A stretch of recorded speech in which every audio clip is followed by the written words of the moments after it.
founder and CEO of which is a mental health promotion charity, and we run interactive theatre in schools and communities. So this segment today, tying in arts and health, are absolutely a passion of mine. I will just get started. I know there's still people coming in and settling in, and having a conversation with some of the people presenting today. You know, we may actually finish early, but for now, we may as well give it a go and see where we're at. So I'd like to introduce Ross. Ross has been practicing as a fine artist and photographer since 1994. He's also acted as a support worker with Enable WA. He's a presenter and consultant with CAG, Southwest, and currently runs art classes for people with disabilities and mental health issues at the Regional Art Gallery. So, round of applause for Ross.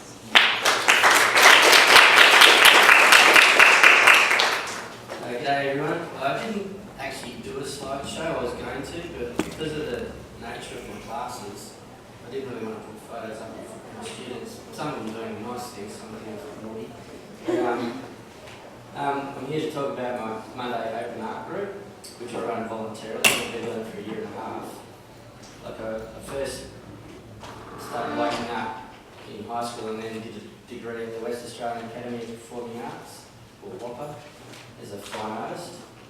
I've got a lived experience of bipolar for over 20 years and bounced around being successful and then finding myself in recovery after a brain explosion, self-destructing and rebuilding, which after about 20 years you get pretty good at.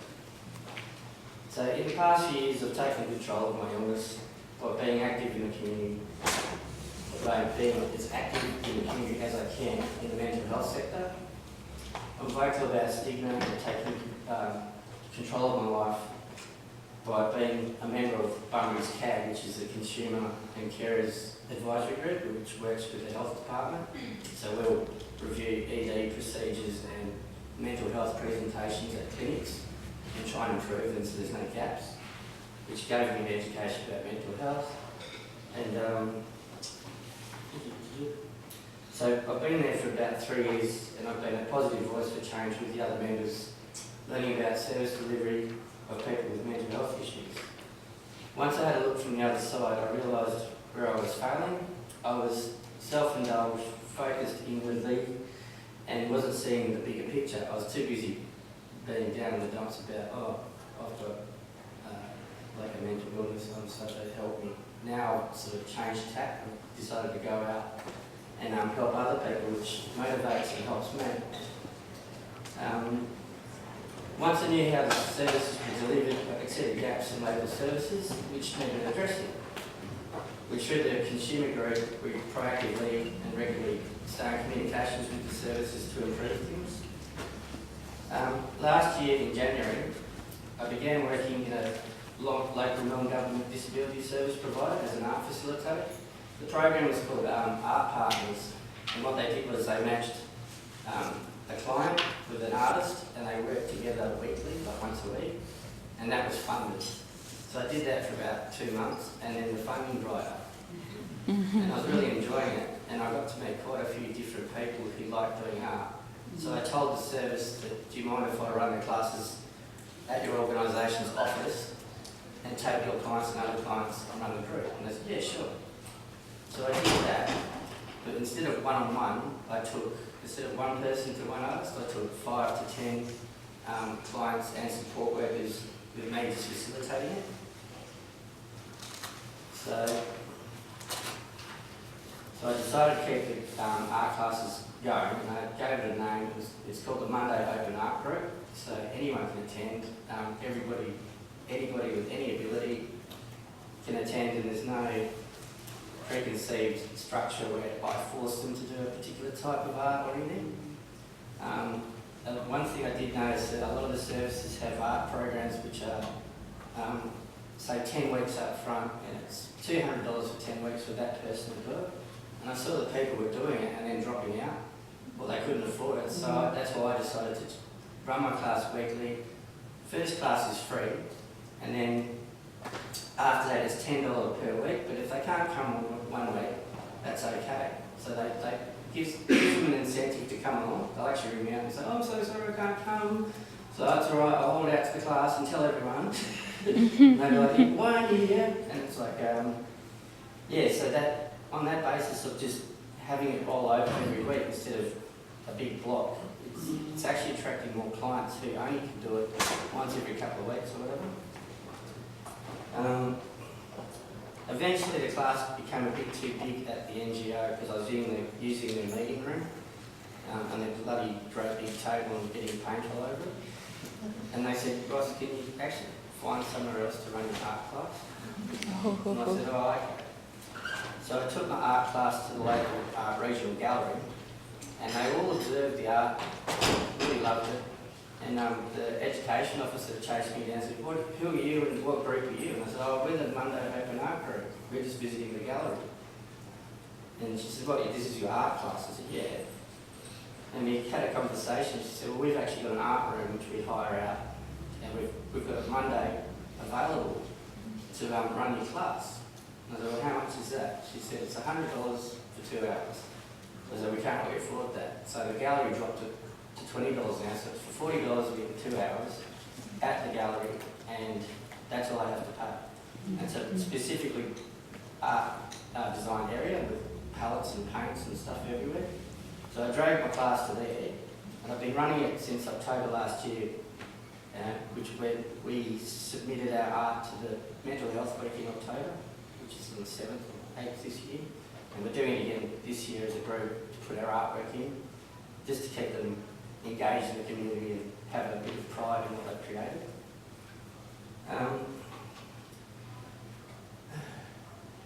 So once I moved to the gallery, I didn't really lose any students, I actually gained more, because word of mouth, I didn't really advertise, it was word of mouth between support workers and clients saying how wonderful it was, and they just rock up. And I'm like, who are you? Oh, you're from such and such service, what would you like to do? I'd like to draw. So yeah, okay, you go draw. And so we run the class, you know, with whoever turns up, but regularly I'm getting about 20 to 25 people with a mix of support workers.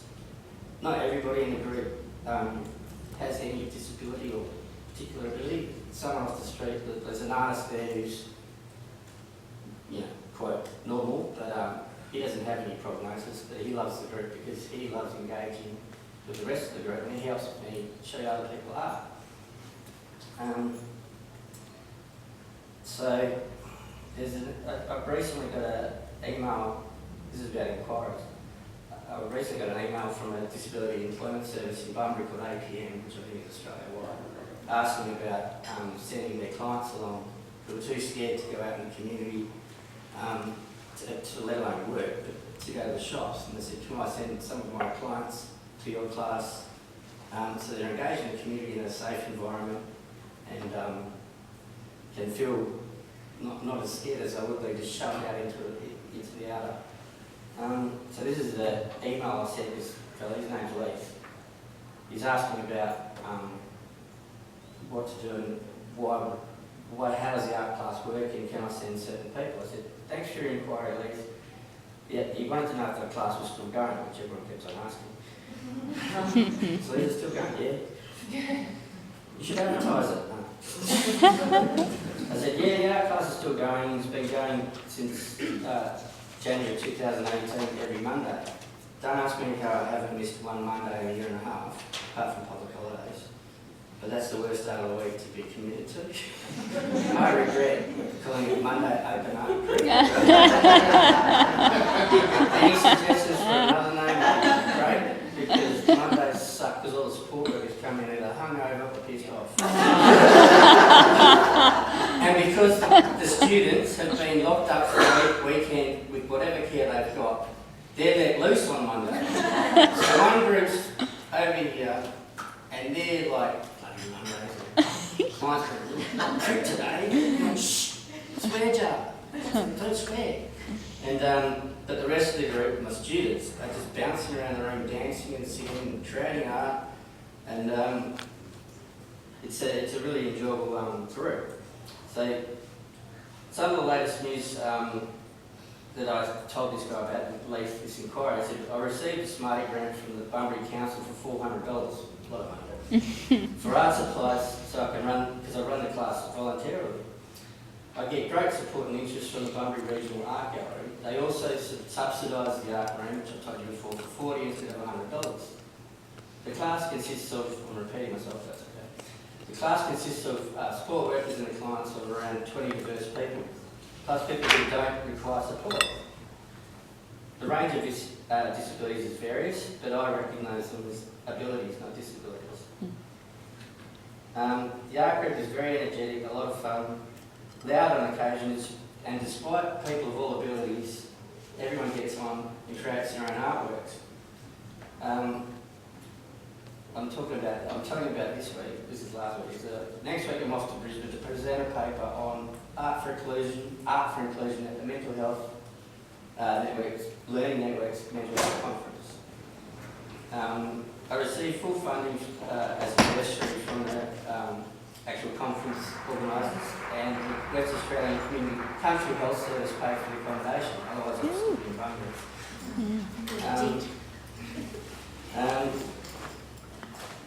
The reason why I was able to get those funds is because I was an active member of the consumer group for 3 years. So the health department said, oh, you've got a bursary to go to talk about your art class, we'll pay for your accommodation, and you're a CAG member, so it all sort of connected. The reason this class exists is because of the way that I run it, and I'm at the point of creating a new day of the week to run the group for these other various organisations, like the people from Disability Employment Services are slightly different to people with different disabilities. And I told him that, it's a lot to think about, and I hope you can digest what I've told you. But at least when you come along, he actually wants to come to class, and when you come along, hopefully it'll make sense.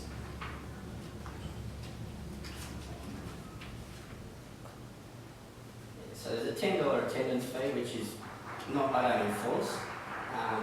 Some people have the money, some people don't. But I sort of scrape by actually buying coffee and paying for the room hire, and steal and borrow art supplies from God knows where. So if any goes missing here, like pens, we're having a Monday open pen group, and everyone gets to choose a pen. A major part of the art group that I run is changing the way the students work with their support worker.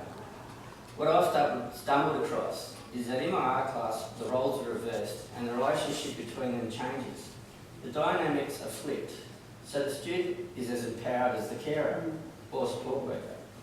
Generally, the two work together on an artwork, or I basically set them free from the formal roles to explore their own passions and how they relate to each other.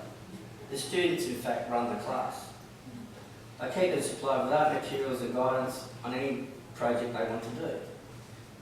The support workers participate but pretty much run amok as a form of respite and create havoc.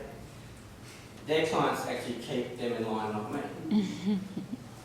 A big issue, which you guys would probably know, for workers as support workers and clients, is able to be involved in activities which are stimulating and not regimented, such as house duties, shopping, going to the doctors, going to the gym, which occurs most days, except for this Monday art group, which I've sort of opened a can of worms and everyone can do whatever they like.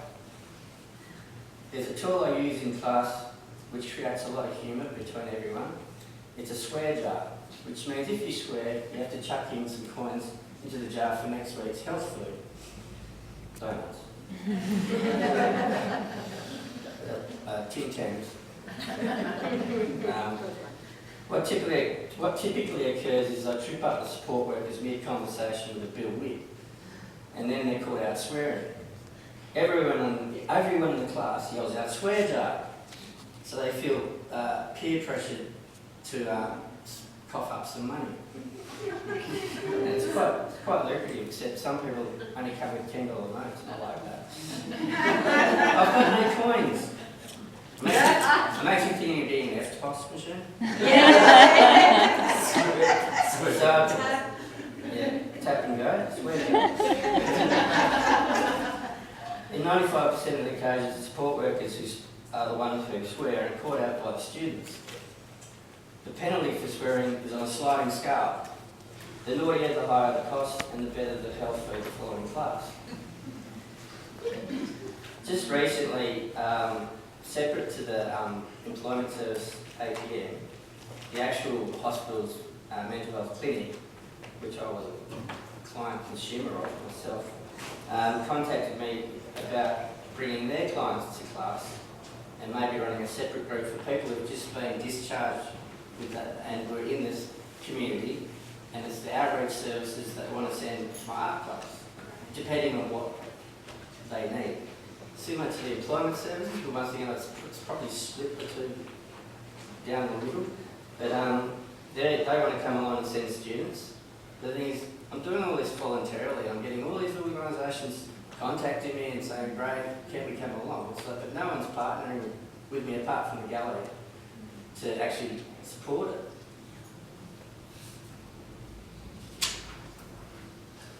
So I've approached, I've prodded state services and charitable organisations for funding to expand the art group and employ other artists, which could work with other people who work on different projects. The Department of Culture and the Arts loves it, but because I'm an individual volunteer with no ABN, there's actually no funding unless I auspice with an organisation. So even that falls into like in Queensland, like we've got Lotteries West, so the lotto tickets you can apply for funding from the Lotteries Commission. They love it as well, but because I'm an individual, no funding. So I keep on running the class as is for this, $10 a week. All I got to do is cover $40 online, and swear jar and food, and donuts and coffee. Doing this class voluntarily for 1.5 years has taught me a lot about how to do it and keep my class engaged.